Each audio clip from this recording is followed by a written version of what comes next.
Diz assim a palavra de Deus. Palavra do pregador, filho de Davi, rei de Jerusalém. Vaidade de vaidades, diz o pregador. Vaidade de vaidades. Tudo é vaidade. Que proveito tem o homem de todo o seu trabalho com que se afadiga debaixo do sol? Geração vai e geração vem, mas a terra permanece para sempre. Levanta-se o sol, e põe-se o sol, e volta ao seu lugar, onde nasce de novo. O vento vai para o sul e faz o seu giro para o norte. Volve-se e revolve-se na sua carreira, e retorna aos seus circuitos. Todos os rios correm para o mar, e o mar não se enche. Ao lugar para onde correm os rios, para lá tornam eles a correr. Todas as coisas são canseiras tais, que ninguém as pode exprimir. Os olhos não se fartam de ver, nem se enchem os ouvidos de ouvir. O que foi e o que há de ser, e o que se fez, isso se tornará a fazer. Nada há, pois, novo debaixo do sol. Há alguma coisa que se possa dizer, vê, isto é novo? Não. Já foi nos séculos que foram antes de nós.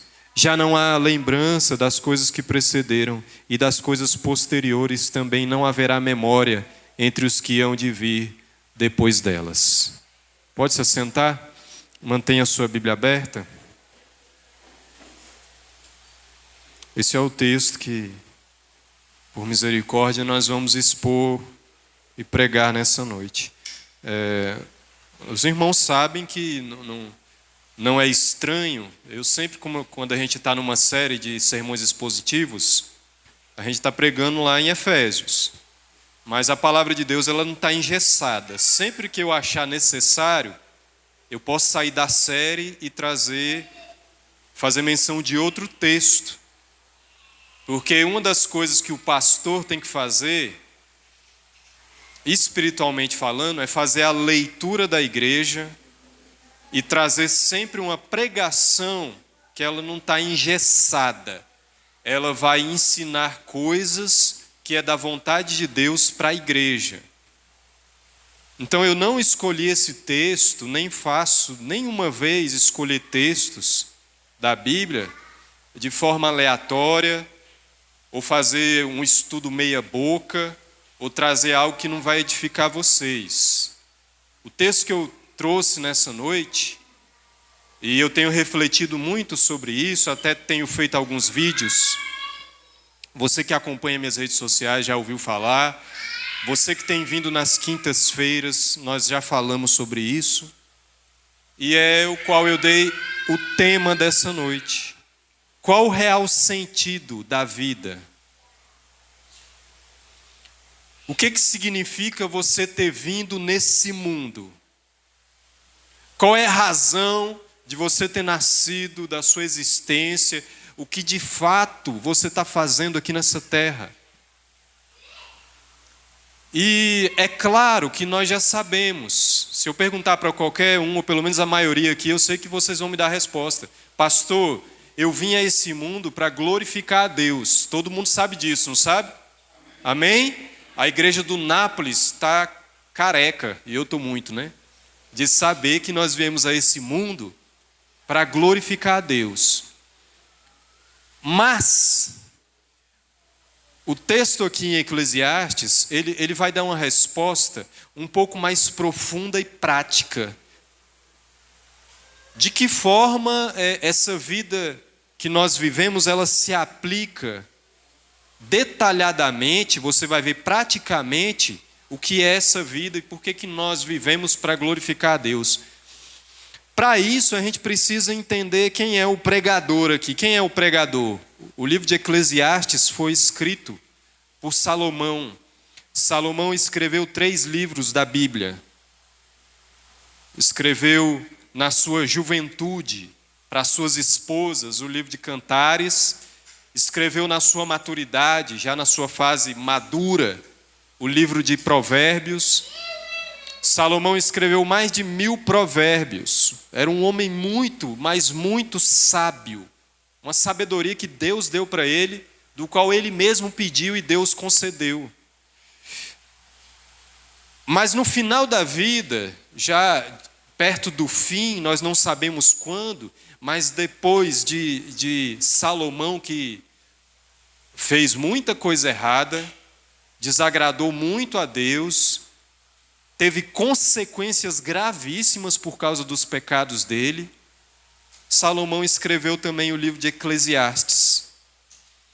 E você vai acompanhar aqui que, se você ler o livro todo, você vai ver que é um livro um tanto quanto pessimista,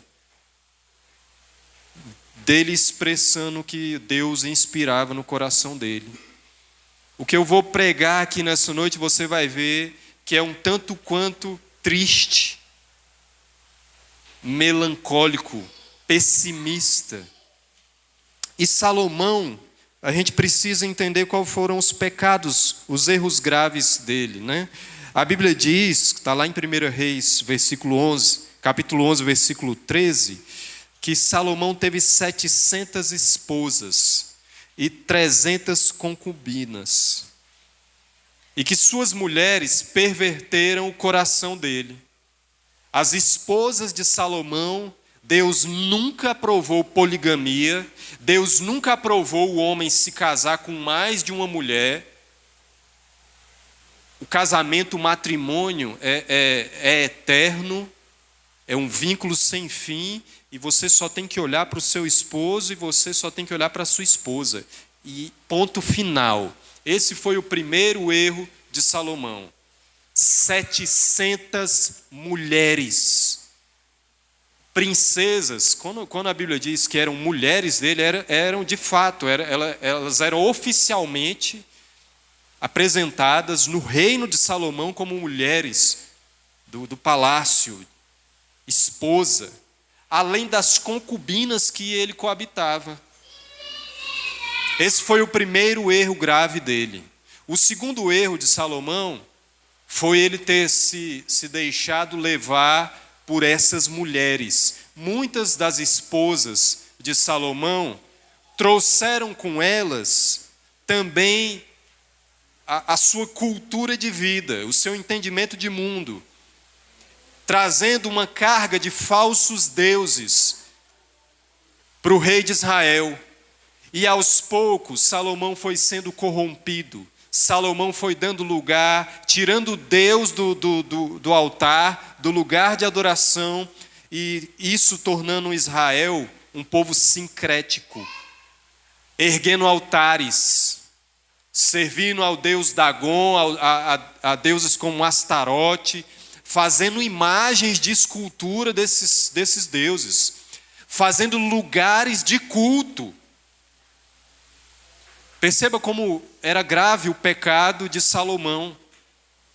E não só isso, Salomão era um rei impiedoso, era um rei mau, porque oprimia o povo. Tinha um governo opressor, oprimia com impostos pesadíssimos. A Bíblia fala que ele cobrava além do que devia, subjugava o povo. O povo chorava, o povo gemia por causa dos impostos. E quando Salomão morre, um dos seus filhos, chamado Roboão, o povo tem a esperança de que agora que o filho do rei vai tomar o lugar, a carga tributária, ou o que eles pagavam, fosse aliviada. Quando eles procuram Roboão e dizem assim: olha, se você aliviar os impostos que nós pagamos, certamente nós vamos te seguir. A Bíblia diz que Roboão faz o contrário e diz um absurdo, que foi um pecado que Deus deu um basta. Roboão disse assim: olha, se meu pai pesava a mão com vocês, eu vou pesar muito mais. Eu vou fazer vocês pagarem com escorpiões. Eu vou ser pior que o meu pai foi para vocês. Se Salomão era um rei impiedoso, Roboão foi muito mais. Por causa disso, aconteceu todo o problema. Eu não vou falar, eu ia falar outra palavra, mas não vou falar isso. Mas todo o problema que nós já conhecemos. Os reinos foram divididos. Deus tirou o reino de Israel das mãos da família de Davi. Não tirou todo. Deus teve misericórdia e falou para Roboão: olha, eu vou tomar o reino das suas mãos, o reino que foi prometido a teu pai Davi. E por amor a Davi, pela promessa que eu fiz a ele, eu não vou tirar todo, mas você vai perder muito. Deus tirou 10 tribos das mãos de Roboão e deu a um homem chamado Jeroboão, da tribo de Efraim, que era um estadista, alguém ali que não tinha nenhuma promessa, era alguém talvez até estranho, fora da promessa, e Deus deu a ele. E daqui você vê que começa a desencadear uma sequência de problemas em Israel que nós não temos tempo nem para descrever aqui. Tudo por causa dos pecados de quem? Salomão. Tudo por conta dos pecados do Salomão, que escreveu esse texto aqui. No fim da vida de Salomão, ele escreve um cenário, como eu já falei, pessimista, mas uma realidade da qual eu e você não podemos fugir. E por isso eu quero dividir esse texto aqui em 3 partes, que eu acho coerente e importante a gente meditar um pouquinho e trazer algumas considerações para a igreja.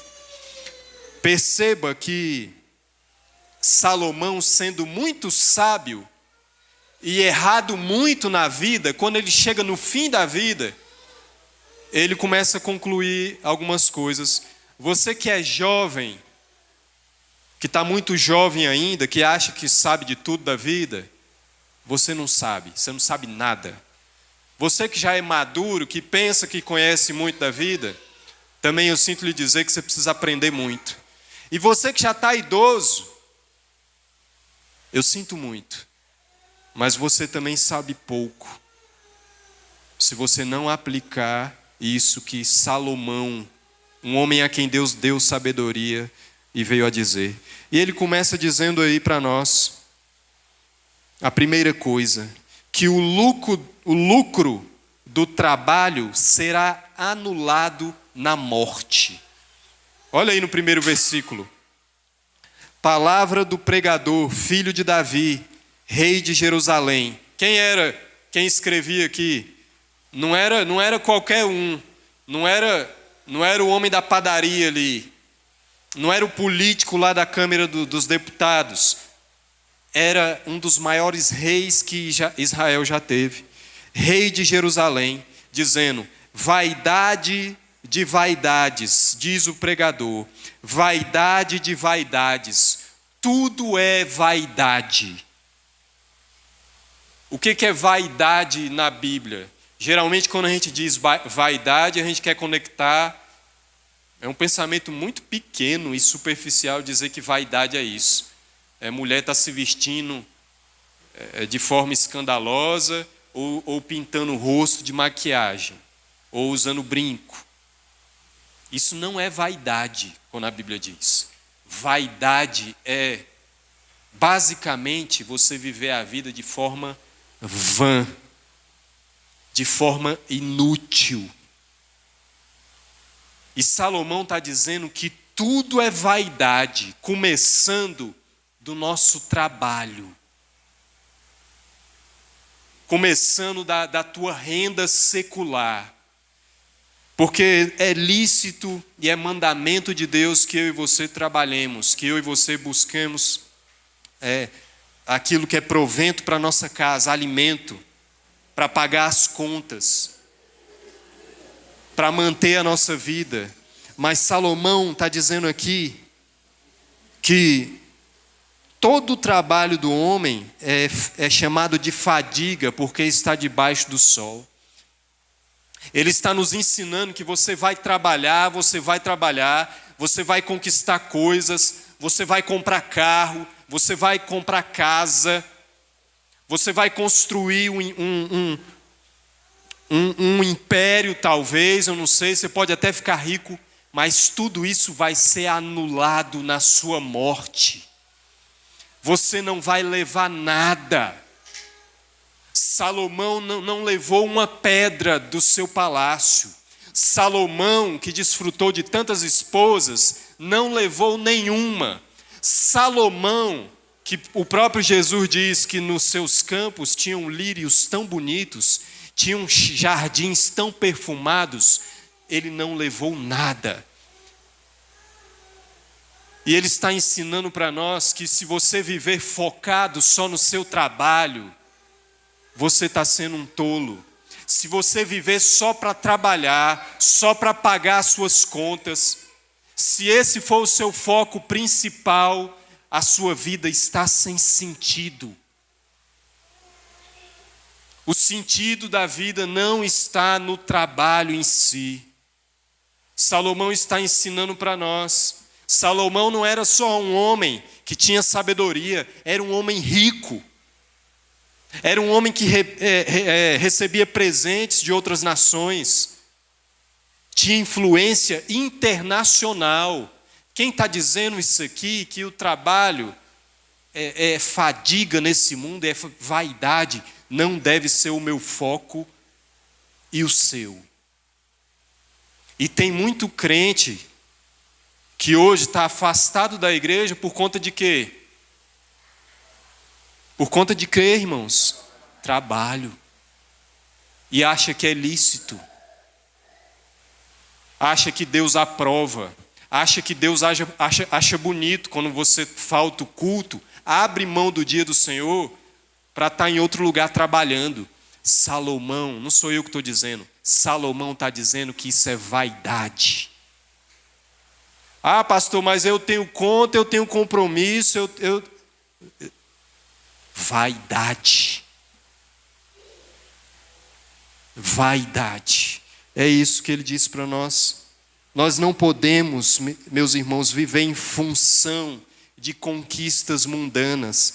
A casa que você mora hoje, a casa que você edifica, a casa que você reformou, a casa que você pavimentou, a casa que você construiu, vai chegar uma hora que outra pessoa vai morar naquele lugar. Daqui a 100 anos, eu vou colocar 100 anos, que é um bom prazo, vai ter outra pessoa morando na casa que você mora. Vai ter outra família, com outra cultura, talvez adorando outros deuses, que não é o nosso Senhor Jesus. Ou essa casa vai se tornar ruína. Vai virar pó. Ontem eu fui dormir lá na minha avó, lá na casa da minha avó, e eu estava refletindo nisso, né?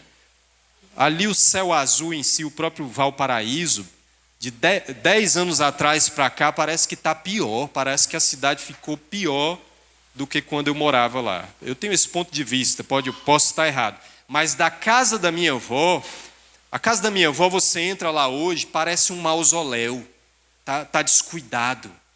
Quando meu avô era vivo, tinha a casinha bem arrumada, meu avô tinha árvore de fruta, de tudo que você imaginar. Você entrava no lote ali dos meus avós, você respirava bem. Você comia goiaba, jamelão, amora. Goiaba tinha da branca, tinha da vermelha, você comia mandioca. Meu avô plantava de tudo. E a terra, aquela terra preta ali do Valparaíso, frutificava. Hoje, quando eu chego lá, está tudo jogado, tudo acabado, as paredes destruídas. O lote cheio de rato. A poeira comendo, devastando uma casa que já foi viva, já teve vida. A família se reuniu ali por muitos e muitos anos. Hoje virou um mausoléu. A minha vozinha, coitada, nem consciência mais sabe de que está ali, em cima de uma cama, no fim da vida. Por que que a gente que é crente fica dando foco nessas coisas? Coisas que vão se acabar. O meu carro e o seu carro vai enferrujar. Pode durar a sua vida toda, mas um dia ele vai... Jesus falou disso. A traça vai vir comer, a ferrugem vai corroer. E a gente não pode colocar os nossos corações nessas coisas. Você que é jovem, que pensa em estudar, que pensa em ganhar o seu dinheiro, passar num concurso, isso é bom, isso é lícito. Mas em primeiro lugar na sua vida tem que estar o quê? Deus. O Senhor Jesus é aquele que dá sentido na minha vida, não é o meu trabalho. Longe de ser o meu trabalho. Longe de ser o meu trabalho. Olha o que diz o Salmo 127, versículo 2. Quando Salomão diz que vaidade é coisa inútil, olha o que o salmista diz. Inútil vos será levantar de madrugada, repousar tarde, comer o pão que penosamente granjeaste. Aos seus amados ele o dá enquanto dormem. Está dizendo, olha, não adianta tu trabalhar dia e sol, vivendo em foco. Você pode ganhar muito dinheiro.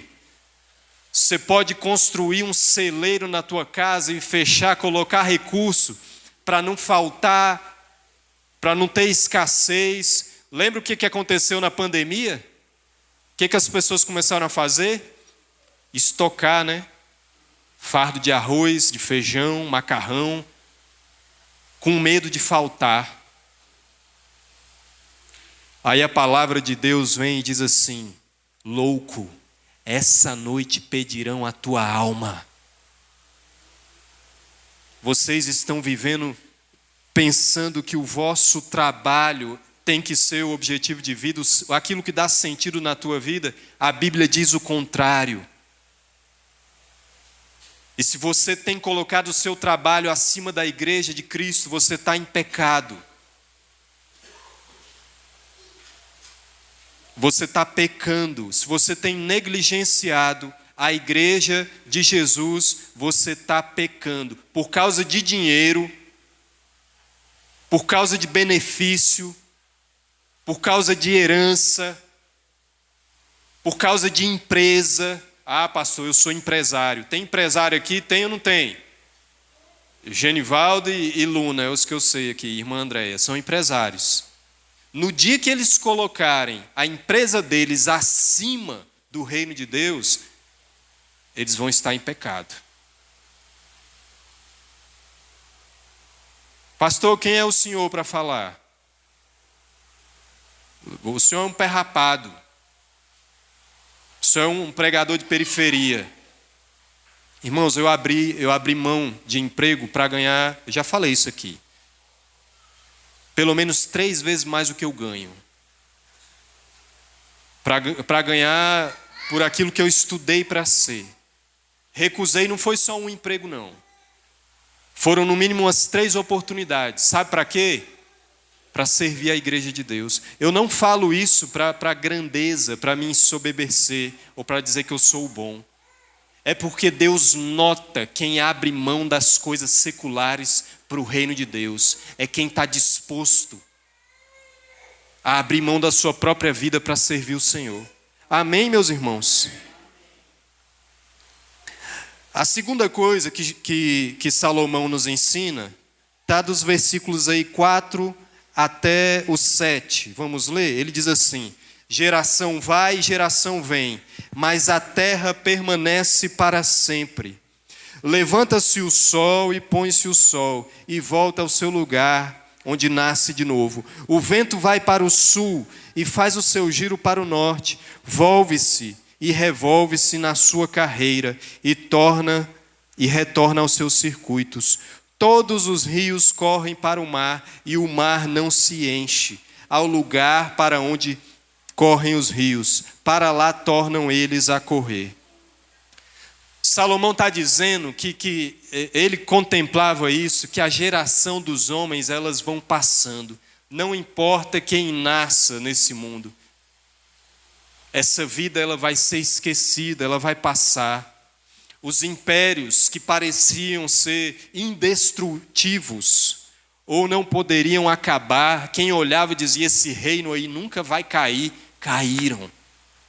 A Babilônia, caiu, o reino da Assíria caiu, o próprio Egito, da dinastia dos faraós. Quem dizia que os faraós deixariam de exercer poder? O primeiro faraó que quis subjugar o povo de Deus, hoje não existe, só existe lembrança vaga, poeira no Egito de quem foi faraó. Você pode até achar a caveira dele ali, mas o poder que eles tinham acabou. Acabou o império, o reinado de Sargão II, rei da Síria, de Senaqueribe, rei da Síria, de Nabucodonosor, caiu por terra o rei da Babilônia, o faraó Neco, como eu já falei dos faraós egípcios, Alexandre o Grande, o primeiro imperador romano, ele era chamado de grande. Você pode saber o impacto que ele trouxe na história. Morreu jovem, caiu o reino dele. Os próprios Césares, de quem os romanos diziam: dá tudo a César, César é o nosso Deus. Quem é César hoje? Onde está o reino de César? Roma caiu. Roma não manda mais em ninguém, não comanda mais as estradas, ninguém tem medo mais do seu poder militar. Acabou. Se esses impérios caíram, que dirá a minha vida e a sua? Nós vamos ser esquecidos, meus irmãos. Você não nasceu para ser lembrado. Quem sabe me dizer aqui o nome do seu bisavô? Levanta a mão aí, quem sabe? Ou do parte de mãe ou parte de pai? Pode levantar a mão, se souber. Você sabe, Davi? Quem mais?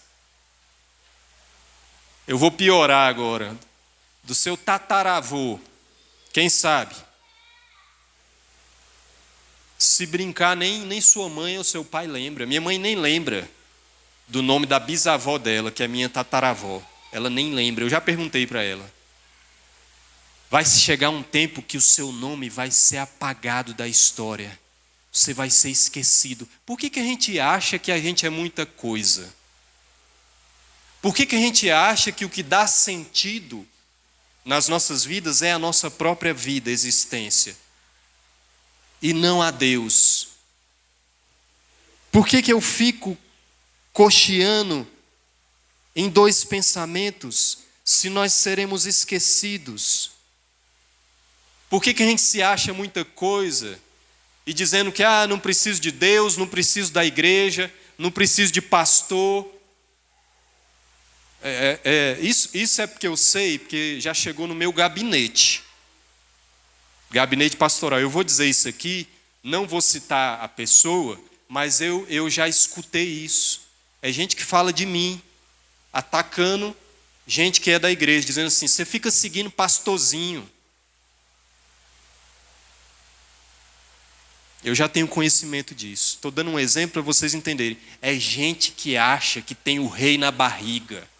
Gente que acha que não precisa de igreja, não precisa de Deus, não precisa de culto, não precisa de uma doutrina bíblica sã, não precisa ser orientado por essa palavra que é viva, poderosa e eficaz, porque o poder não está em mim. Mas o que sai daqui, tudo é vaidade e nós seremos esquecidos. Lá na década de 70, olha só que interessante. Um homem chamado John Lennon. Quem lembra aqui de John Lennon? O restante, ninguém sabe quem é John Lennon? É um dos cantores dos Beatles. Ele chegou a dar uma declaração no seguinte, que causou muita revolta, muita polêmica na época. Ele disse assim: os Beatles hoje estão mais famosos do que Jesus. Lembra disso, irmã Sueli? E o que aconteceu com John Lennon? Morreu assassinado por um fã, né? A gente acha que a gente pode brincar com o nome precioso de Jesus. Mas não só isso, a geração de hoje, quem é que lembra de Beatles? Tem muita gente, eu gosto das músicas dos Beatles, mas meu filho, acho que nunca nem escutou, se brincar. Minhas filhas, então, se eu perguntar para elas, agora você imagina daqui a 30 anos, faz um paralelo. Quem você acha que vai ser lembrado? O nome de Jesus ou o nome dos Beatles? O nome de Jesus vai continuar brilhando e brilhando forte, até a volta dele. Agora, Beatles...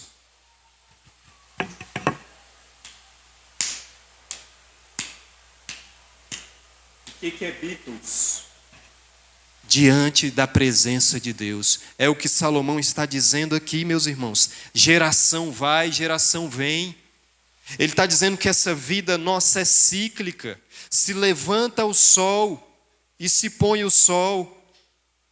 É o ciclo da vida que é tedioso, mas lá em Mateus, Jesus diz uma coisa muito linda. Mateus 24, 35, dizendo: céus e terra passarão, mas as minhas palavras jamais passarão. É o que permanece. As nossas raízes aqui são frágeis. A nossa vida não deve estar muito apegada na nossa antropologia de que eu mereço algo de bom, ou eu sou autossuficiente. Não, meus irmãos, nós somos pequeninos demais. Não causa até um desconforto saber que o seu tataraneto nem vai lembrar quem foi você. Se você foi alguém famoso, alguém conhecido, pode ser que seu pai ou sua mãe diga algumas palavras ali, mas você não vai ficar na memória de ninguém. Isso é terrível. Isso é muito triste. Ele diz que o ciclo da vida é tedioso e se repete numa mesma canseira. Quando ele diz aí, no versículo 8, todas as coisas são canseiras tais que a ninguém as pode exprimir. Os olhos não se fartam de ver, nem se enchem os ouvidos de ouvir. É um ciclo que nós vivemos. Comer e depois sentir fome, comer de novo e voltar a ter fome, dormir de cansaço, acordar e voltar a dormir. É o sol que amanhece, depois ele se põe. É as estações que se passam. Salomão olhava para essas coisas e começava a enxergar que a vida, olhando só para si própria dessa forma, ela é vaidade, ela é sem sentido. Tem muita gente que está vivendo só assim, ela só trabalha, ela só come, aí ela acha, não, trabalhei a semana, meu fim de semana eu tenho que ir numa pizzaria. É o sentido da vida dela. Sabadão eu vou para a night. Não, o sentido da vida é eu vou trabalhar e eu vou viajar muito, vou conhecer o mundo inteiro, aí eu vou encontrar a razão da minha vida. Ir para a pizzaria é bom, né, irmãos? Crente pode ir para a pizzaria? Claro. E convidar o pastor para ir. Olha o jargão de pastor, né? Crente pode viajar? É óbvio. Crente pode ir no clube? Pode. Tudo isso é lícito. O problema está quando eu vivo achando que a vida é para ser gastada dessa forma. E não é. Paul Theroux, é um nome difícil que eu trago aqui, mas não consigo pronunciar. Era um escritor e viajante americano. Esse camarada, ele passou décadas, sabe fazendo o quê? Viajando o mundo todo. As 7 maravilhas do mundo ele foi conhecer. Conheceu lá a Torre Eiffel, o Empire State, foi ali para o deserto do Saara, conheceu as cataratas da Nicarágua. Tudo que você imaginar que ele viajou e conheceu, esse cara conheceu. E nas viagens dele, ele escreveu dezenas e dezenas de livros. E você sabe o que o mais ele falava nos escritos dele? De que mesmo sendo um homem que viajou o mundo inteiro praticamente, ele era um homem sozinho, solitário, e que não tinha achado satisfação nas viagens dele. Começa a viajar, irmãos. Você vai primeiro para a Argentina. Quando você volta de lá, você vai... Nossa, eu fui para a Argentina. Fui para Buenos Aires. Andei de ônibus lá em Buenos Aires. Aí depois você vai para os Estados Unidos, vai para a Europa, vai conhecer Rússia, não sei. Vai chegar uma hora que esse ciclo de viagem vai ver para você que não faz mais sentido. O homem está acostumado a viver de dopamina, a estímulos temporários. O homem acha que vai encontrar prazer em sexo, em drogas, em viagens, em cachaça, em influência no mundo, em poder. Mas a vida dele no fim vai ser vazia e sem graça. Vai ser uma canseira. Como diz Paul Trox, que disse que era um homem sozinho, solitário, porque não encontrou sentido nem mesmo nas suas viagens. E por último, eu quero dizer o que Salomão disse aqui, que o real sentido da vida não está debaixo do sol.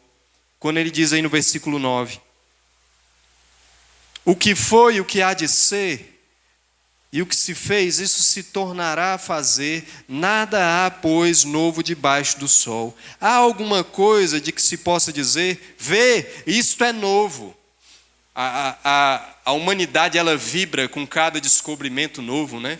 Com cada foguete que é lançado e avança um pouco mais, com cada descoberta da ciência, com cada tecnologia nova. Parece que a gente está no auge, né?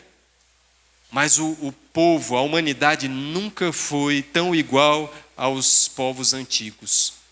E está num declínio de ansiedade. Nós nunca fomos uma sociedade tão ansiosa como somos hoje. E eu estou falando, irmãos, de ansiedade.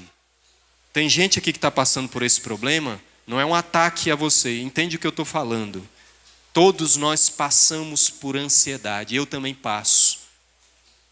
Mas nós sabemos a quem recorrer nos nossos dias difíceis, de depressão, de ansiedade. Mas esse mundo está se cansando. Apesar de toda a tecnologia, apesar de todo o avanço da ciência, o homem ainda não descobriu o real sentido da vida. O homem não sabe que a vida dele é frágil, é passageira e vazia nesse mundo. E eu quero dizer para você que, embora você já saiba qual é o sentido da vida, eu quero entrar num detalhe aqui que está passando muito despercebido para a igreja do Nápoles. Presta atenção aqui, por favor. Abre aí em Hebreus, capítulo 2, versículo 10. Projeta aqui, por gentileza, João Paulo. Vamos ler esse texto juntos? Pastor, qual é o sentido da vida, então? É glorificar a Deus? É claro que é glorificar a Deus, é ter uma vida para Deus. Mas especificamente aqui, uma coisa que talvez você nunca tenha ouvido falar, que não é nenhuma revelação nova.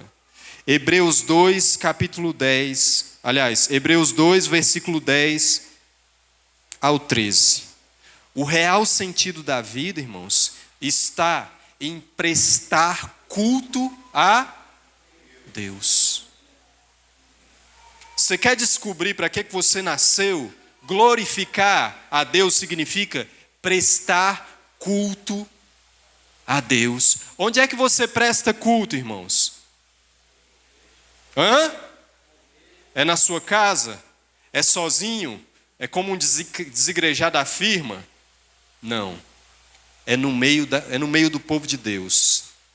Na perspectiva do Nápoles, é aqui que você descobre o sentido da vida. É prestando culto a Deus aqui. Sabe por quê, irmãos?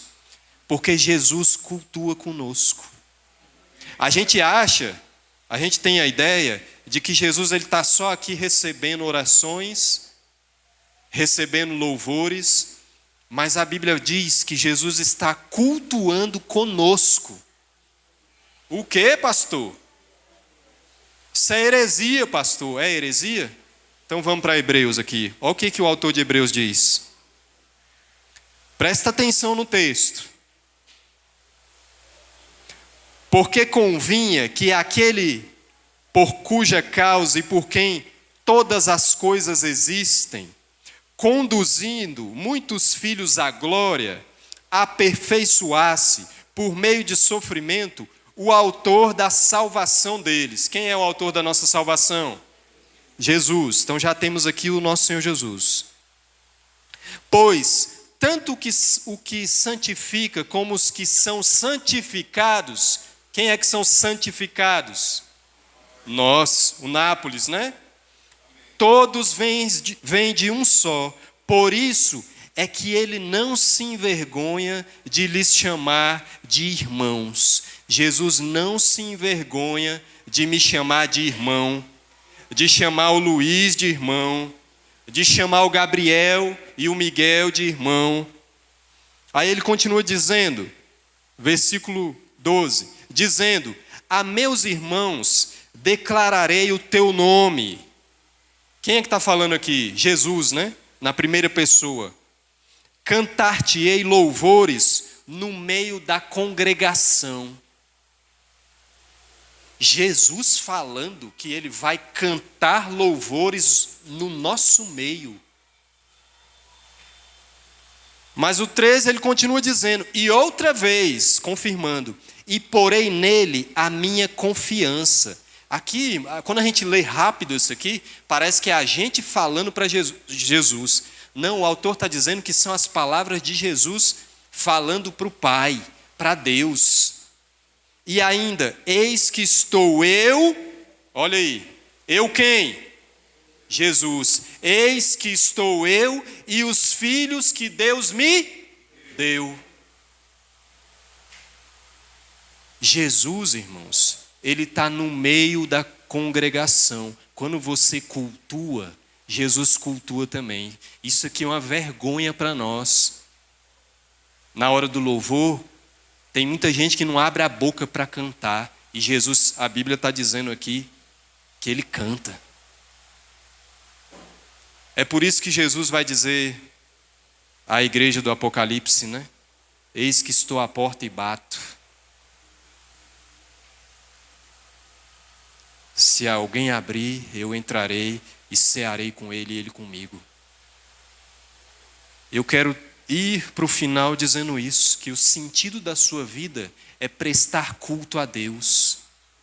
Você acha que é pouco fazer parte de uma igreja? Você acha que é pouco vir num culto de oração na terça-feira? Você acha que é bonito o pastor ficar...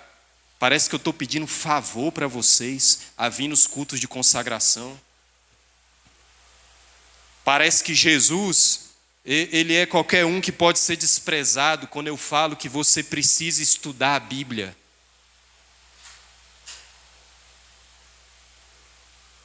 Mas terça-feira, eu sei que tem muita gente trabalhando, gente que mora longe, mas vem cá, o seu trabalho, dá para você chegar no horário do culto? Acho que dá. Quinta-feira, você só fica aqui 1 hora estudando, você está em casa assistindo novela, ou você pode vir para a igreja sabendo que Jesus está aqui, cultuando, que a presença dele é real aqui.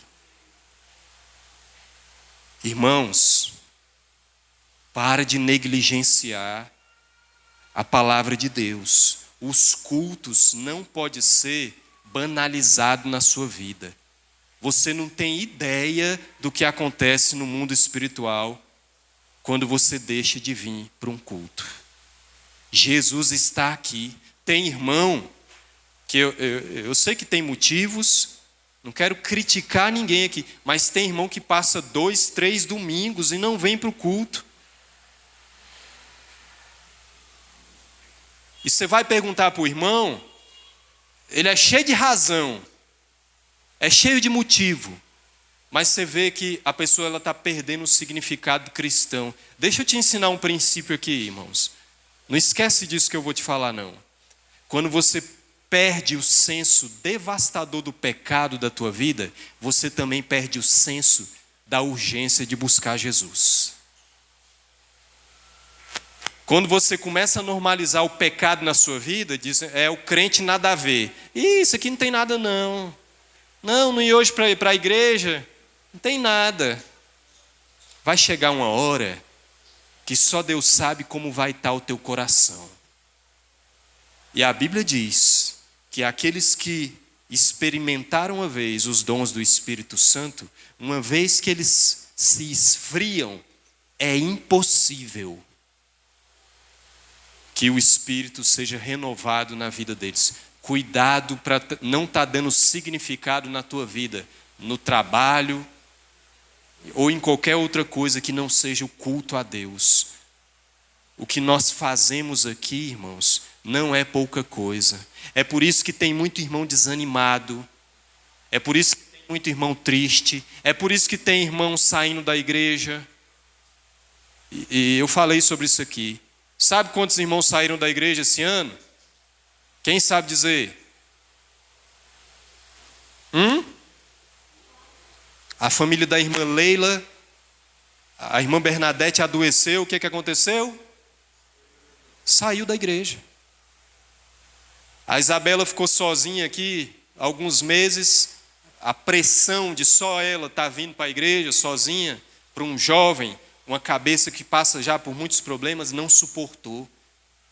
Saiu da igreja. E vocês acham que eu vou brincar aqui em cima do púlpito até outras pessoas chegarem para mim e dar a mesma notícia? Pastor, eu estou saindo da igreja. Você precisa saber que se você resolver sair da igreja por causa de qualquer outro motivo que não seja prestar culto a Jesus, você vai estar num problema grave. Grave. Irmãos, é impossível, pela graça de Deus, eu creio por força dele, tirar de mim hoje a igreja.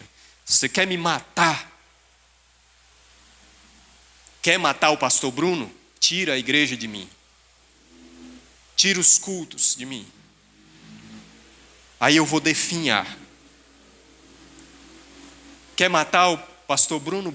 Me bota numa cadeia, no meio das grades, onde eu não possa mais me reunir com a igreja.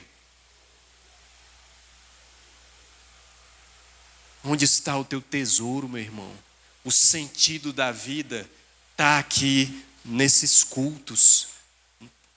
Para de faltar culto, não deixe de vir para a igreja. Isso vai fazer a tua situação piorar.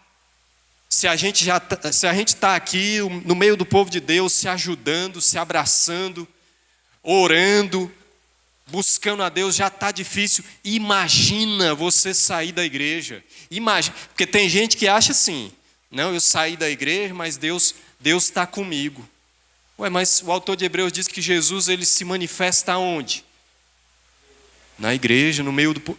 A Bíblia diz, o salmista diz que o Senhor habita em meio aos louvores do seu povo. Olha a responsabilidade aqui de quem canta na igreja. O ofício de um ministro de louvor na igreja. Jesus habita, é o sentido de que ele está, de fato, revestindo vocês de autoridade, de dons musicais. O sentido da vida, meus irmãos, olhando para a palavra de Deus, é prestar culto ao Senhor. Com isso eu quero concluir. Na perspectiva de Salomão, que ele chega aqui, parece que ele não apresenta um cenário bom. Será que nós não temos esperança? Será que nós estamos condenados a entrar nesse ciclo vicioso e tedioso? O apóstolo Paulo fala disso também, né? Falando que se Jesus não ressuscitou, comamos e bebamos, porque amanhã morreremos. É gente que está só comendo e bebendo, esperando a morte, esperando eu não sei o quê.